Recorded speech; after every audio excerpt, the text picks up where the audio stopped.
आज की क्लास में हम राइबोसोम्स का केमिकल कॉम्पोजिशन पढ़ेंगे। राइबोसोम्स जो हैं वो बने हुए होते हैं, यहाँ हम उनका कॉम्पोजिशन देखें तो उसमें इक्वल अमाउंट होता है, बराबर मात्रा में आरएनए और प्रोटीन्स पाए जाते हैं। थोड़े से लिपिड्स होते हैं और कुछ मेटालिक आयंस होते हैं जैसे कि मैग्नीशियम, कैल्शियम और मैंगनीज। परंतु अगर हम देखें तो मेजर कॉन्स्टिट्यूएंट्स जो हैं राइबोसोम्स के वो प्रोटीन्स और राइबोसोमल आरएनए हैं। राइबोसोमल प्रोटीन्स अगर देखें तो जो सेल का टोटल आरएनए होता है उसका 80% जो प्रोटीन्स होते हैं वो राइबोसोमल प्रोटीन्स होते हैं। और ये राइबोसोमल प्रोटीन्स जो होते हैं हाईली फोल्डेड फिलामेंट के फॉर्म में ये पाए जाते हैं। जो प्रोटीन मॉलिक्यूल्स होते हैं ये इस फोल्डेड फिलामेंट जो राइबो आरएनए का होता है, आरएनए का जो फिलामेंट होता है उससे वो जुड़े हुए रहते हैं प्रोटीन मॉलिक्यूल्स। राइबोसोमल आरएनए जो होता है वो 3 फॉर्म्स में पाया जाता है। अगर हम यूकैरियोटिक सेल्स देखें तो उसमें आरएनए बहुत अधिक मात्रा में होता है और जो स्मॉल सब यूनिट होता है उसमें 18S राइबोसोमल आरएनए होता है, जबकि जो बड़ा सब यूनिट होता है, लार्जेस्ट सब यूनिट होता है, उसमें 28S और 5S राइबोसोमल आरएनए पाया जाता है। इसमें एक एक्स्ट्रा छोटा अमाउंट में एक एक्स्ट्रा आरएनए और पाया जाता है यूकैरियोटिक सेल में, जिसे हम कहते हैं 5.8S आरएनए। और ये सिर्फ यूकैरियोटिक सेल में ही ये 5.8S आरएनए पाया जाता है। एक्स्ट्रा आरएनए है ये स्मॉल अमाउंट में। प्रोकैरियोटिक सेल में हम देखें तो उसमें भी 3 आरएनए पाए जाते हैं। छोटा सब यूनिट जो होता है उसमें 16S आरएनए पाया जाता है, जबकि जो बड़ा सब यूनिट होता है उसमें 23S और 5S आरएनए पाया जाता है। अब आप इसमें अंतर देखिए, यूकैरियोटिक सेल में स्मॉलर यूनिट में 18S है तो प्रोकैरियोटिक में 16S है। बड़े सब यूनिट में अगर आप यूकैरियोट्स में देखेंगे तो 28S और 5S है, जबकि प्रोकैरियोट्स में लार्जर सब यूनिट में 23S है और 5S है। तो दोनों में ये अंतर होता है राइबोसोमल आरएनएस स्मॉलर और लार्जर सब यूनिट्स का। प्रोकैरियोटिक आगे हम देखें तो राइबोसोमल प्रोटीन्स इसमें पाए जाते हैं। जैसे कि हमने बताया बराबर मात्रा में आरएनए और प्रोटीन्स होते हैं। तो जो राइबोसोमल प्रोटीन्स जो होते हैं 50 to 55% प्रोटीन्स को राइबोसोम से आइसोलेट किया गया है।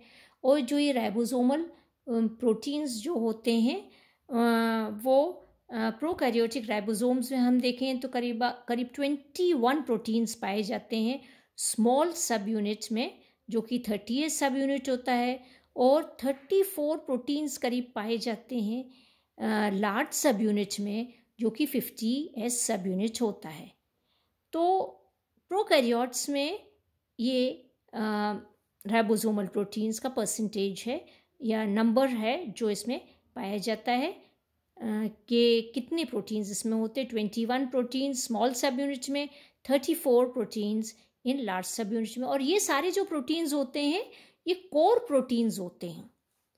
यूकैरियोटिक राइबोसोम्स में जो प्रोटीन्स का कंटेंट होता है वो बहुत अधिक होता है। राइबोसोमल प्रोटीन्स क्योंकि डिसोसिएट हो सकते हैं राइबोसोम से, तो इनको स्प्लिट प्रोटीन्स भी कहा जाता है। राइबोसोमल प्रोटीन्स जो होते हैं वो एंजाइम्स का भी कार्य करते हैं, और ये एंजाइम्स जैसे आप कहते हैं उत्प्रेरक होते हैं, तो ये कैटेलाइज करते हैं प्रोटीन सिंथेसिस को।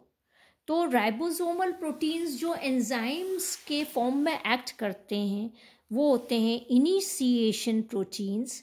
जो इनिशिएशन प्रोटीन्स होते हैं F1, F2 एंड F3। और ये प्रोटीन सिंथेसिस का जो प्रोसेस होता है उसको इनिशिएट करते हैं या उसको शुरू करते हैं। नेक्स्ट जो राइबोसोमल प्रोटीन है जो एंजाइम की तरह एक्ट करता है वो ट्रांसफ़र प्रोटीन्स।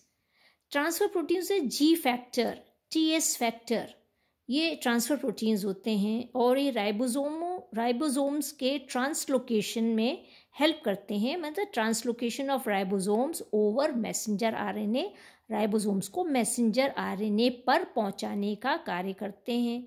और एक और कार्य होता है कि जो टीआरएनए होता है उसको एक साइट से दूसरे साइट पर पहुंचाने का कार्य करते हैं। राइबोसोम्स पर एक साइट से दूसरे साइट्स पर टीआरएनए रेजिड्यू को पहुंचाने का भी कार्य करते हैं, इसीलिए इनको ट्रांसफ़र प्रोटीन्स कहा जाता है। फिर एक और जो एंजाइमेटिक प्रोटीन है वो है पेप्टाइडल ट्रांसफरेज। पेप्टाइडल ट्रांसफरेज का कार्य क्या होता है? ये ट्रांसफॉर्मेशन करता है पेप्टाइड चेन का to amino acyl tRNA. Next जो है वो है टर्मिनेशन फैक्टर। टर्मिनेशन फैक्टर दो होते हैं, R1 और R2, और ये टर्मिनेशन फैक्टर क्या करते हैं?